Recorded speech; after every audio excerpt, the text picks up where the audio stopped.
Hey everyone, this is Flash, your squatter hunter, and this is Squatter Talk Tuesday with me, Flash Shelton. Anyway, um, I wanted to do a video today, about a topic that I'm finding to be a trending thing that I'm seeing out there, and something that I want to warn landlords about and kind of give you some ideas of how you can avoid it happening to you. And one of the things that's very concerning is that this is something that is allowing squatters to get through some of the law changes that are happening in some states like Florida and Georgia and other states to come.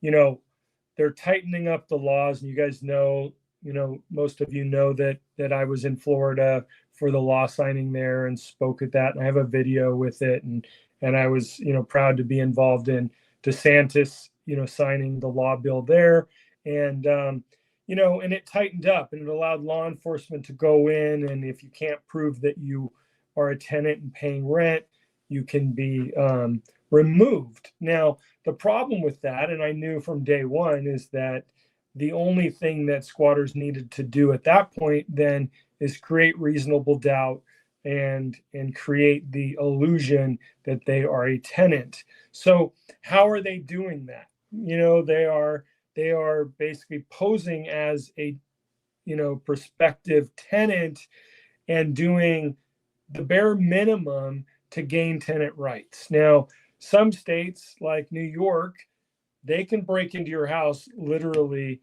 and as long as they are able to stay in that location for 30 days, they become a tenant. Most states, it comes down to permission. Did they have permission to enter your home? They have tenant rights. Did they have permission to stay in your home? They have tenant rights. So the laws vary, but every single state will always look at a tenant based on reasonable doubt, which then causes law enforcement to say it's a civil matter.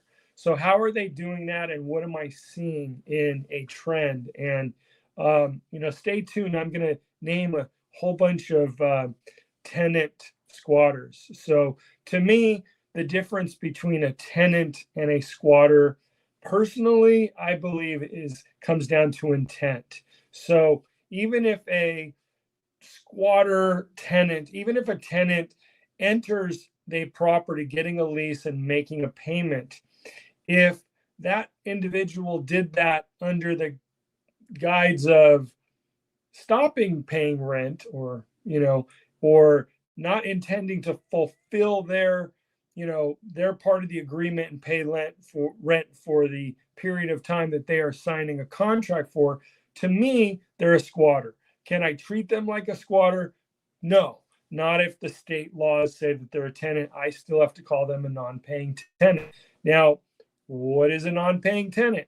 A non-paying tenant is somebody who has an agreement to pay rent, but isn't paying rent, regardless if that's, 1 month, 2 months, 6 months, or I have an individual that I'm going to name today that has managed to avoid paying rent for almost 10 years. And it's amazing. And I am working to expose that situation, and I'm going to name him today. So anyway,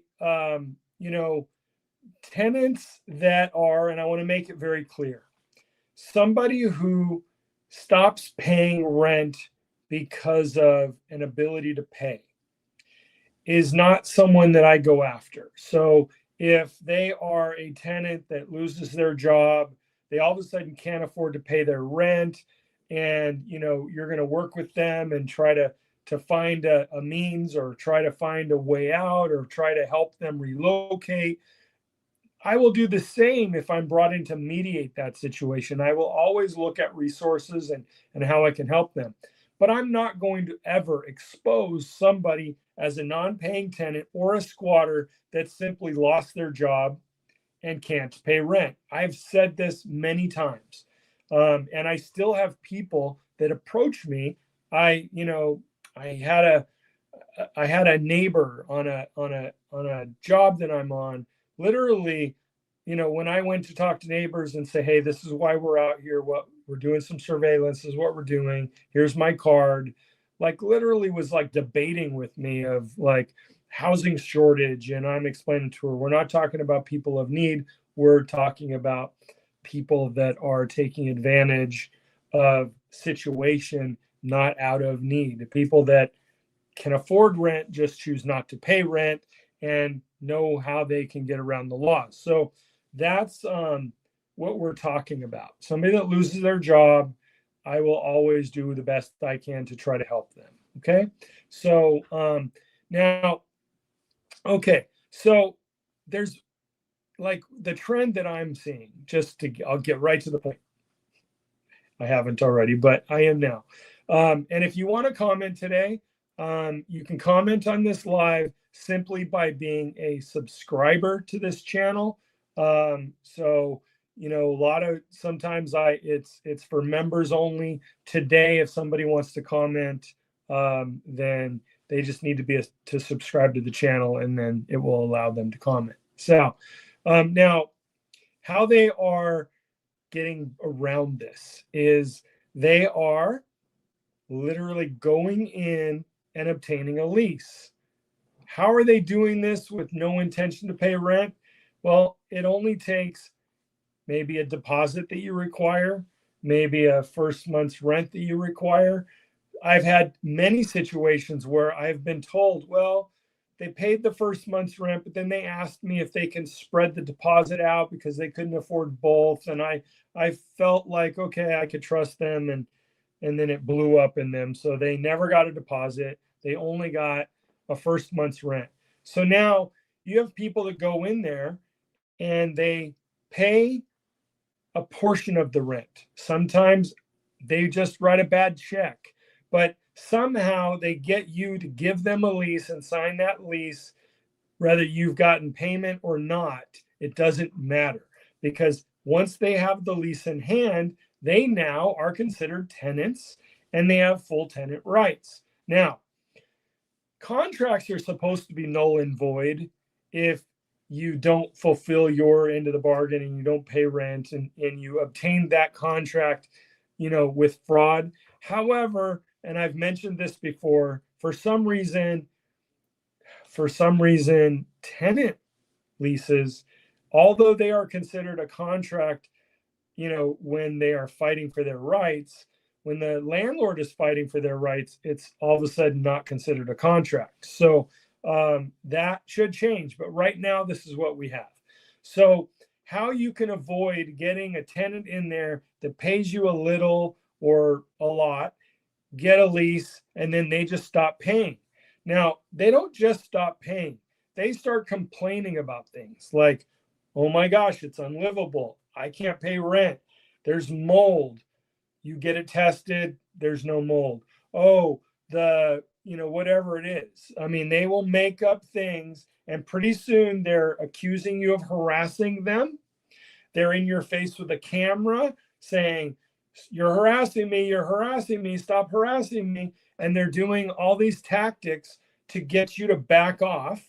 And then when you, try to take them to court, they go in with all of these violations. They contact the city, they contact the health department, and they could make all these accusations that wherever they're living is unlivable. Now, my answer to that is if it's unlivable, then relocate, right? But that's not how the system works. How the system works is they allow them to literally stop paying rent until you make the repairs and the necessary arrangements to get all things done. The other thing that they do is, and you need to be very careful that you're vetting the people you bring in, because even though Airbnb doesn't care, say you're using Airbnb, they don't care if you're renting a couch. They don't care if you're renting a closet, a garage. They don't care if you have proper permits. Airbnb does not care if it is a properly permitted ADU, for example. They only care that you're renting a space and they're providing a tenant. So you need to be very careful. If you have anything wrong with the space that you're going to rent, be extremely careful about who you bring in.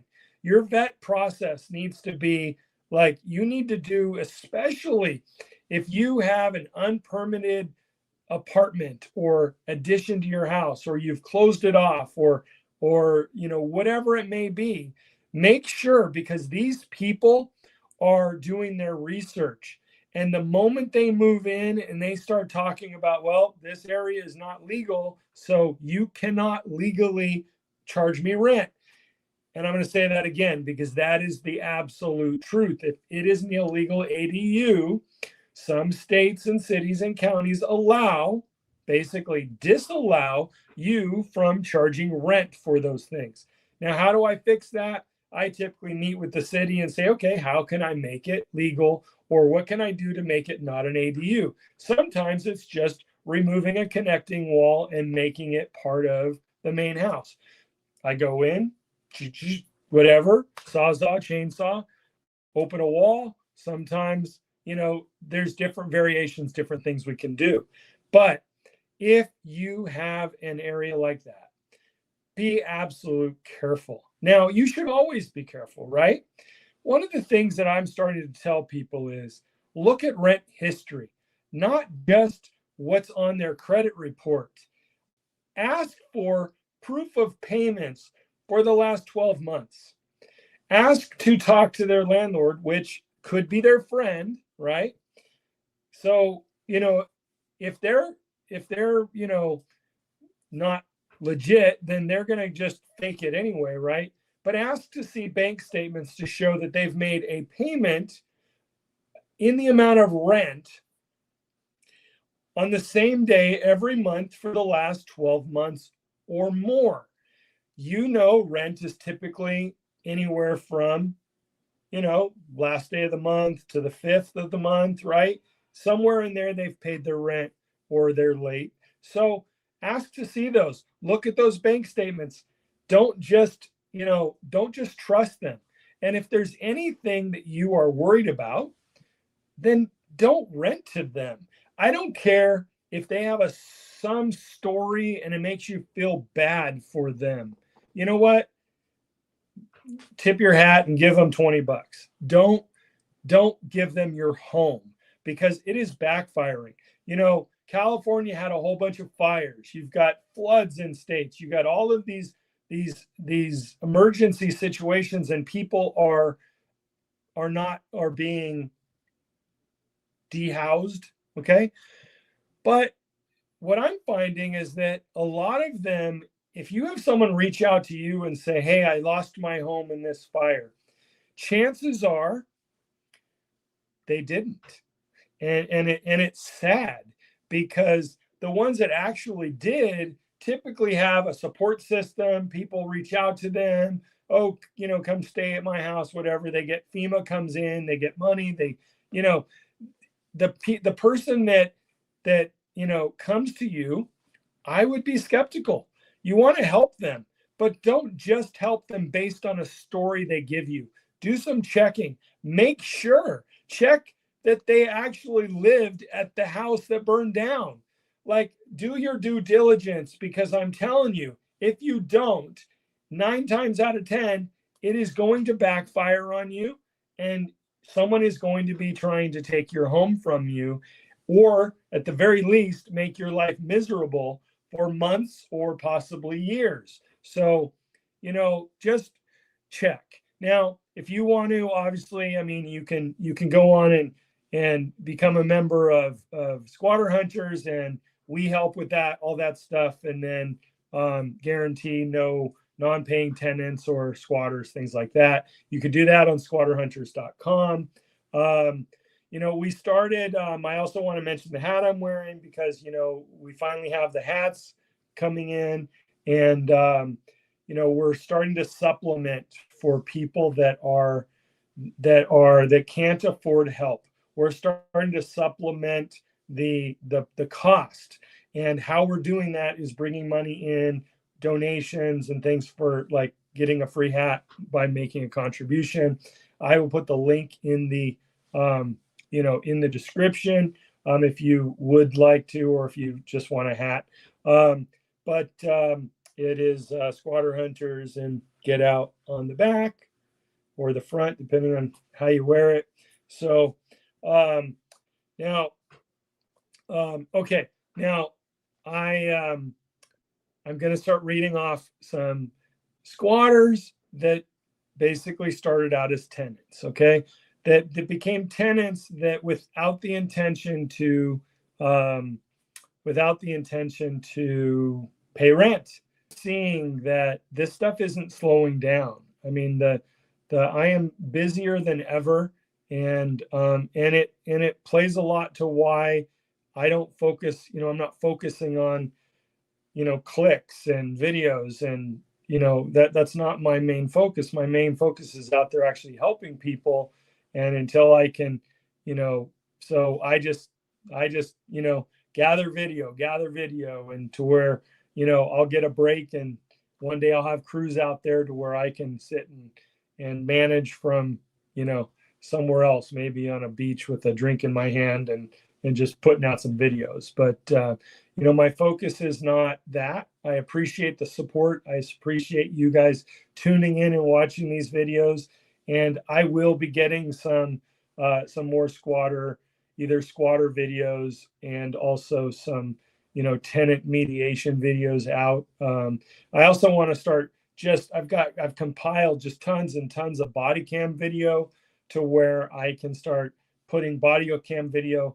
And the other thing I think I want to do is, I don't think that people realize the stories, just the horrible stories that I hear on a daily basis. And and I can start sharing some of these stories through the Zoom recordings, and for the homeowners that or landlords that don't want to be seen, I can blur them, but these stories are just heartbreaking, and I want to start showing these stories. I do have another channel, and we're going to be launching it as my YouTube TV show, basically, and that channel is just simply Squatter Hunters. I've got the TV show on A&E Network, and I'm going to be running a similar type of show, Squatter Hunters, on YouTube. And it gives me the freedom to do a little bit more than I can do with in the guidelines of TV. I mean, for example, just the laws are different, for like TV laws, and YouTube laws are just little bit different, and I have a little bit more leeway with YouTube. So I want to be able to show show other, like, squatter stuff. So anyway, we're building the crew, and because I really want to launch that with professionally made videos to where you forget you're watching YouTube and think you're watching a TV show. So that's my goal. So anyway, I appreciate you guys for tuning in tonight. I know I haven't been real consistent with the Squatter Talk Tuesday, and hopefully I can be more consistent, and I can have more of a consistent audience. I can do this on, and I'm just also looking forward to bringing in more guests, and giving a voice to victims, which I think is extremely important, because I don't know if you know this, but a lot of states prohibit landlords to like expose their tenants, their non-paying tenants, or their squatters. Since they are personally involved, it would be considered harassment. But on my format for safety and awareness, it's not considered harassment if I talked about them, or if you come on and share your experience on my show. So thank you guys. Love you all. Appreciate you. This is Flash, Outside the Box, your Squatter Hunter. Take care now. Bye.